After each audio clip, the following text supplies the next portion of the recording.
Hey, how you doing? This is Joe Stump, and you're watching CMS TV. Pay attention. The duration of a song is a byproduct. It's not like a means to an end. So we didn't sit down and say, okay, we need 10 minutes and 42 seconds of, Sure. like it, we just wrote the song, and that's how long it turned out to be, and that's really all that it comes down to. I think when you have ideas and you have something, like, the song's gonna take as long as it needs to take, and that's all that it really is. So I think in terms of duration, that's why it's the length it is. Right. And I think it's funny too, the fact that we ended up putting that one out as a single and not something else. Is we wrote that one. Pretty much the first thing we wrote when we got back together was that song, and I think we said it pretty damn quick. We were like, well, you know what? This would be a great thing to put out as a single. Like, we obviously we know, like, all the downsides to putting out a very long song as a single, Sure, with a radio and whatnot, right? But it can also be a unique selling point.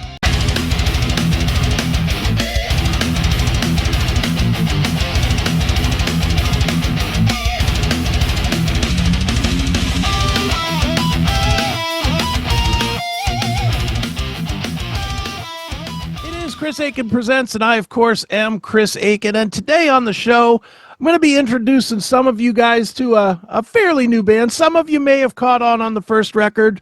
I think a lot of people are going to catch on with this brilliant new release called Wings of Steel.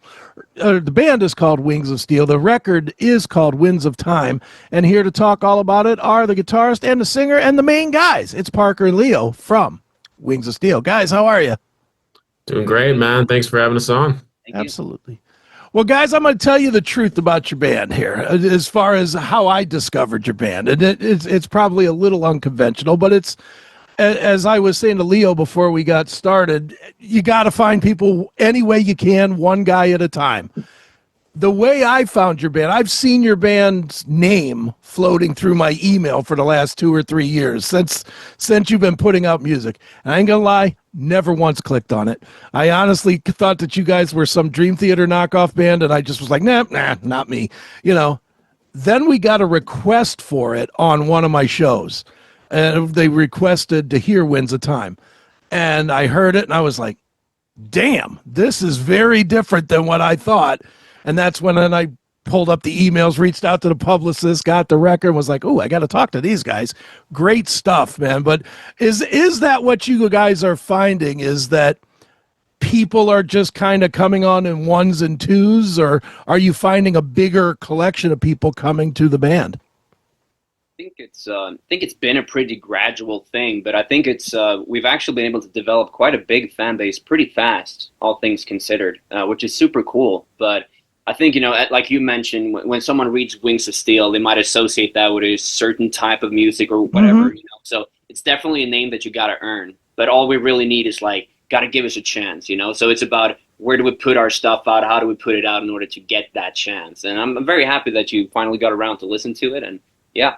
I think I'll add to that too. It's it's different for different people, and, like, the way that you discover it is it makes all the difference. Like, I mean, for me personally, like, I think one of the most, like, easy ways for myself to get past any barrier I may have with any band is if I'm hanging out with somebody I know and they're like, hey, check this out, and they throw on a song, and I'm like, oh, okay, this is sick, as Right. opposed to, like, there's so many things floating around there on the internet. Like, it might take a little more time, and it might take a little more of, like, okay, I've been seeing this band everywhere now, I'm gonna go check them out, like, in order to do that. But it really is an individual thing. It really depends on the circumstances. But hey, bottom line is, we're glad you're here, and we're glad you found us. So.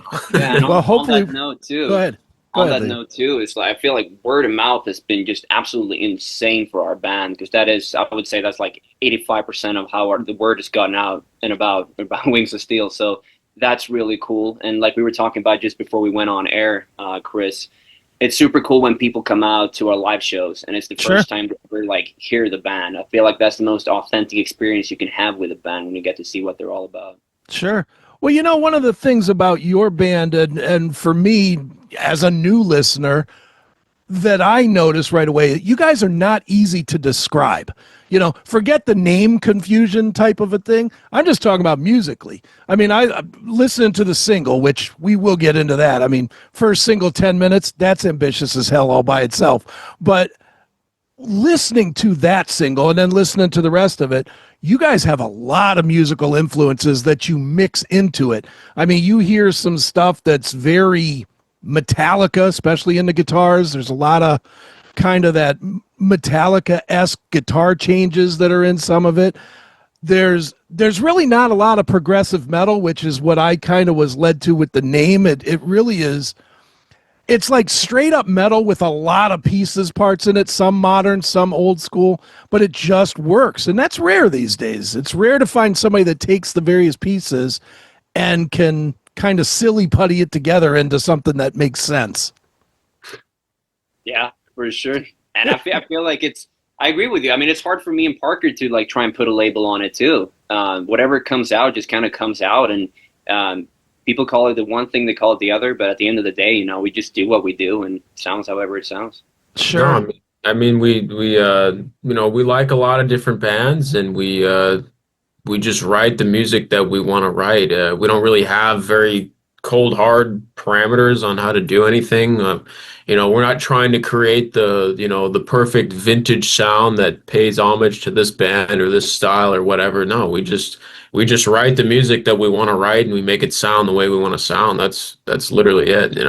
But at the same time, it's really good for marketing purposes too, because if a huge swath of our audience is like, whoa, this is traditional heavy metal with an 80s old school feel, then sure. I mean, we can fit into that pocket, and you can market it as such, but you can also market it as something else, so it also serves some kind of a benefit. Right on. Well, guys, let's dig into the record a little bit. This is Winds of Time is your second full length that you're putting out. What's different? I know you guys are metal fans. There's always that discussion between the debut that you had 30 years or 20 years to write, and then the next one that you wrote in a year or 5 months or 3 months or whatever it was. What changed for you guys? What grew for you guys? Do you find yourselves to be better writers, better players? I guess that's really the question, is what changed for you guys as players and as creators? I think really everything that we had done and the experience that we had got from doing these two previous ones here, I think it's only that we've grown so much from that experience. We have so much more insight into the process, and that's across the board. That's with the songwriting, that's with the production, that's with our own musicianship, and I think we've really just naturally taken our sound and taken what we've done, and we've made a good logical, not logical, but a good progression forward with it. I think in a very wide nutshell, that's what I would say has happened with the record. I agree with that. I would just add too that like when you listen to the album, you might feel like it's a little bit heavier, but it's also more atmospheric. And so like all the dynamics that you already have been further dug into kind of and cemented into the band's sound, if you will. But the thing that's cool about like circumstantially, like how we wrote the album was the exact same way as we wrote the previous one, which is me and Parker. We essentially had a couple of weeks to write and record everything, and we did it, which is a huge challenge, but looking back at it, those are the things you remember, in 20 years. Sure. Yeah, well, I'll say too on this, because you mentioned a lot of bands, their first record they have all the time, and then the second record is like, this new record, Winds of Time, is like Leo just said, it's the second record that we had to write in a pinch. We wrote and recorded this all within not even like 2.5 months or something like that. It was our first EP that we had maybe about a year and a half, 2 years to kind of write and record, and we took our time with that one. But I think at that point we were still just kind of figuring out our sound, and we were figuring out how to produce. We were figuring out a lot of stuff. So by the time we did the last record, it was kind of like, okay, let's just get it all done and real quick and see what we get, and then it's the same thing with this. But not to be mistaken, I think the quality of our work and what we've done is really gotten to another level. So sure. Are you ready to shred? CMS Rocks is your 24/7 heavy metal fortress. We bring you the best of metal, from classic anthems to the latest shredders. Experience Metal Shop Mondays and catch the Classic Metal Show replay every Wednesday. Why pay for metal when CMS Rocks blasts the best, heaviest tunes all day, every day? Tune in now, wherever you are, on your phone or any device at www.cmsradio.net. Don't drop cash on streaming. Let CMS Rocks destroy your speakers with the ultimate metal playlist. Tune in now at www.cmsradio.net and get your face ripped off. Well, and it probably has gotten that way because you guys now know what the band is. You know, that first record, you're coming in playing a million riffs, and then you're trying to pick out, well, which ones fit what I'm trying to do. Where now I'm assuming the minute you play a riff, you're like, nah, that's not going to work. Or, yep, that one I'm going to hold on to. Yes? Is that accurate? I mean, maybe, you know, we still try all kinds of different stuff. You know, you got to be open to, that's part of the fun of it. You know, you got to be open to stuff, but, sure. But I think, yeah, I mean, there's many instances like that throughout the whole process of writing and producing the song where I think we're a little wiser now. So Right. I think I would say the way that applies would be when we sit down and we're looking for the song to write, you know, we're like, we'll start something and we'll start working on it even. It'll be like, this is cool, you know, but we don't really feel working on this right now. Let's just put it on the shelf for now and let's try something else, and we'll go for a different kind of feel. And when you know what you want, you'll feel it as soon as you start working on it. Right. Do you both keep phones full of stuff? What, you know, phones full of riffs or phones full of lyrics, or even if it's just a lyric that you want to build on?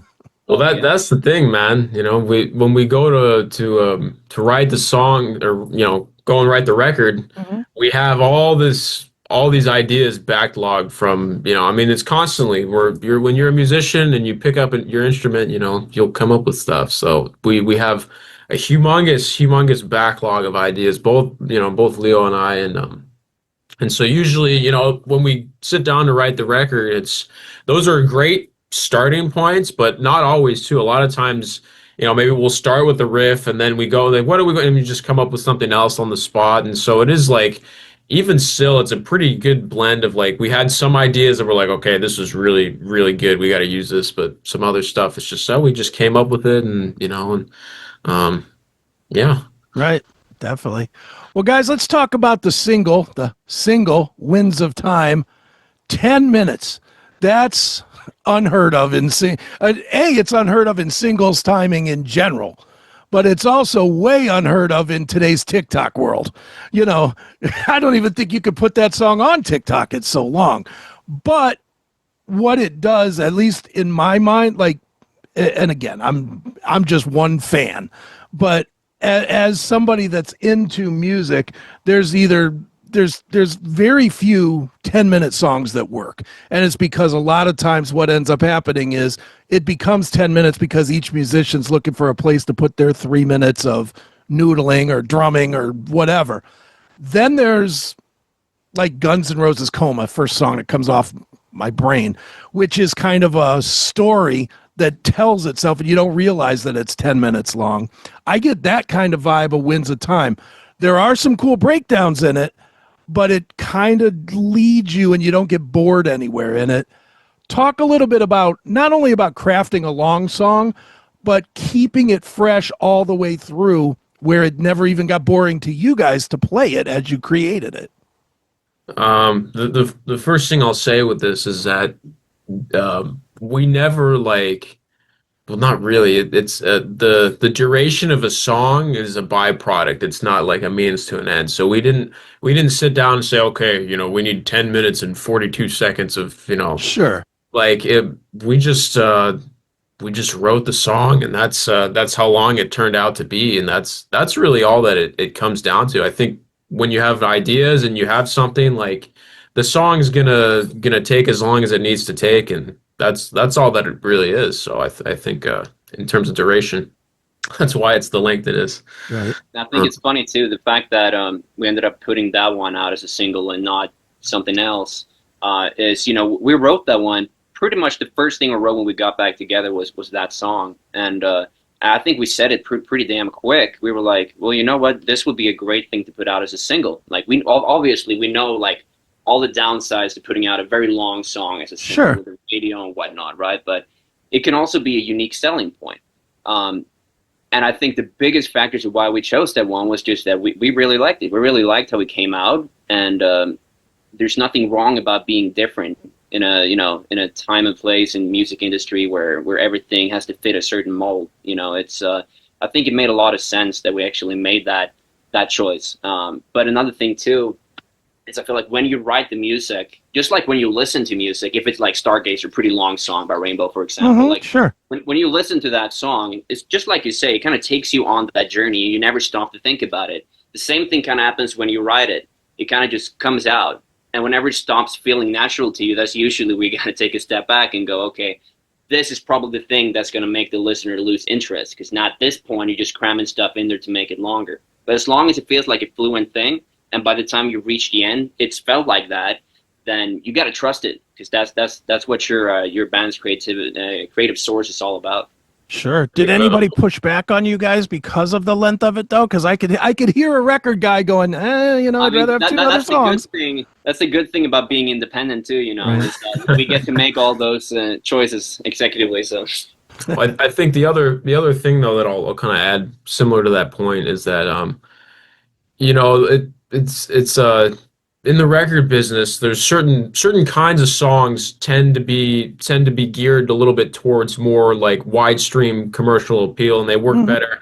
They work good on radio. They work good, like you said, on TikTok. Like all these different mediums of reaching a lot of people. They work generally well with. But the thing is too is like a lot of me and Leo personally, a lot of the bands that we really like, a lot of our favorite songs are like the B-sides. They're the ones that are buried on the back of the album, and they're long, and like they would never get the time of day and like the same exposure as those like hits would, So I think the other motive behind putting this out as a single is, we wanted to say like, hey, like all the different, twists and turns and highs and lows that we go through in this song, like that's a very fundamental part of what we do as a band. And, we thought it was really, really important that we put that up front and center for everybody to see, because that's really that's a lot of the essence of what we do, and it's not a common thing for bands to do that. So sure. Now where is the target? I guess is the target Europe, because you guys know as well as I do, you guys aren't doing the same thing as Killswitch Engage. That you guys are doing something different than that, and that America's way more trendy. American metalheads love this today, don't love it so much tomorrow, where the Europeans, I could see a Europe market. I could see you guys playing at Wacken or Sweden Rock, or playing for tons and tons of people that would have the little patches on the blue jean jackets and be supporting you guys for the next 30 years. Is that the market? Is America the market, or do you not even look at that? You just put it out and go? We just put it out and go, man. I mean, there's fans of this music all around the world. I mean, Europe is notable, and I'll get more on that in a second. But sure. I mean, on a single country basis, like when we look at our metrics of individual CDs sold and who's streaming the music and doing all, the U.S. is still the biggest single country that we have in the world. Okay. So there are a lot of fans here, but also notably South America and Japan and it's really it still is everywhere. So we want to share it with everyone everywhere as much as we can. Now on like a live sense, this for our band's only been active for 3 years, but we've done two tours in Europe, and we haven't really toured in the US yet. And I think maybe there's a little more on a smaller scale. There's more festivals and opportunities like that, but sure. Past a certain point, once you get to a certain size, I think it doesn't really matter on that sense. Wherever there's fans and where there's people who like your music, that's where you can go and play live. And yeah. So But at the same time, it's I think it's really cool too, because 2 tours in Europe and the amount of support that's come out of Europe has been really good. And just like you say, all the jeans jacket with all the patches, like they're there in the thousands, you know. And it's really cool to see them support new and upcoming bands. And it's important for bands to get a foothold, you know. And Europe is great for that. But then, like Parker says, the band grows. Of course, you want to try and make it out to all the fans around the world. You know, I think that's only natural. Sure. This episode of the CMS Network is brought to you by our sponsor, Blackout Coffee. If you are a coffee lover, you will love what they are selling over at Blackout Coffee. Make sure you get yourself some. The only thing woke about this company is the drinker of the coffee, because it gives you quite a jolt. I am a personal fan of the Brutal Awakening Dark Roast, but everybody's a little bit different. Make sure you get what is your favorite today. Go to blackoutcoffee.com. Use the promo code CHRIA20 to save 20% on your first order. It's that simple.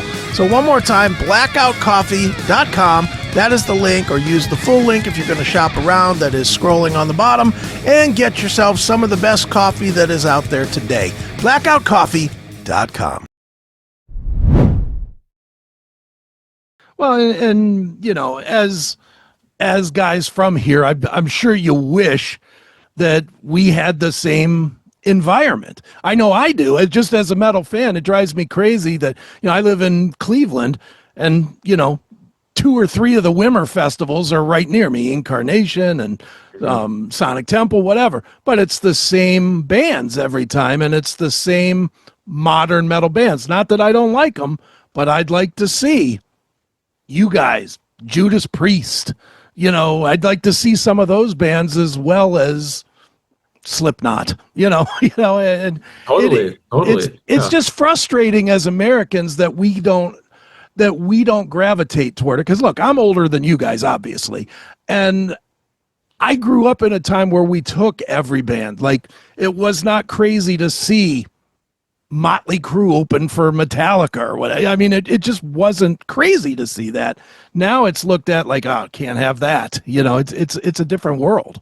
Yeah, I mean, I think, you know, if we're talking about differences between U.S. and Europe, and we can really pinpoint, you know, if we're talking about major festivals, is that, you know, a major festival in Europe like Wacken or Alcatraz or Hellfest or whatever, it's, you know, they do have generally pretty mixed, you know, they'll have everything from the most extreme modern death metal to like hard rock and classic rock. They'll have it all on the same festival. Now, obviously, you know, they don't put that band on the same stage right next, you know, it's organized, but I mean, it's a big festival. They can do that. And in the US, you know, there's big festivals. And I just think that, I don't know, it's not typically, but not to say that there is, you know, within the modern metal realm, there is a huge diversity of bands and sounds to begin with. So there's a lot to unpack there, but maybe if there's a difference, maybe that's that's something that's notable, but, right on.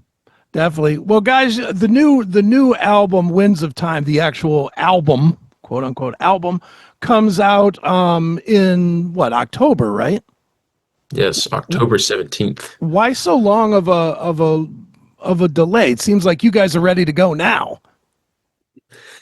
Well, we've already put out 2 singles, and there's a lot of stuff happening between the first single and the release of the album. We're also currently on tour, so the way it's spaced out makes sense to what we're able to handle, but also makes sense from other, you know, purposes such as like marketing and stuff like that, making sure that it's put in front of as many people as possible as we move towards the release of the album. But of course, I mean, we would love to have it out now, but yeah, some patience. I think the other big thing, the real reason why it is that, because we had initially planned to put it out like August or September, but so the touring is one thing, and, you know, me and Leo, is because we're also our own label, basically. Right. You know, we can only do so much. But also, you know, with our band, we're really big on CDs and vinyls. Okay. And vinyls take a long time to manufacture, so we wanted to make sure that there was more than enough time for those to get all set up, and we would have them so that we can ship them out and people can get them on time for the release. So that was the that was why ultimately we decided, okay, let's just take more time. Let's push it to October. Let's make sure everything gets done right. Yeah. Right on. Well, speaking of that, you know, we tell everybody here not to simply stream it. We're not telling them don't stream it, but we tell everybody buy something. Buy a hat, buy a shirt, buy a vinyl, buy a CD, buy a keychain, whatever it is. You know, buy something to support the band or else the bands go away. It's that simple. You know, and so where should we tell people to go to either pre-order the record or buy a shirt or buy something? What's a good place? You're absolutely right. Go ahead. Yeah, go ahead, Lou. You got it.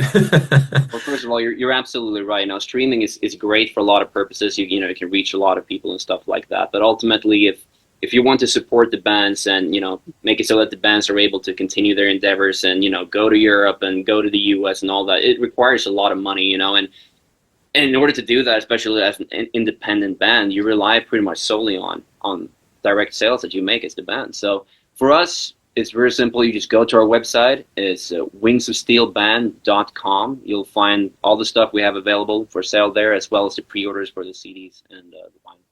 Of our new album, Winds of Time. Yes, there's a CD. We have a black vinyl, and then we have like an exclusive. There's only 100 of them. It's like this supernova color. It's kind of hard to explain. But go on our website, check it out. It looks really cool. There's not 100 anymore.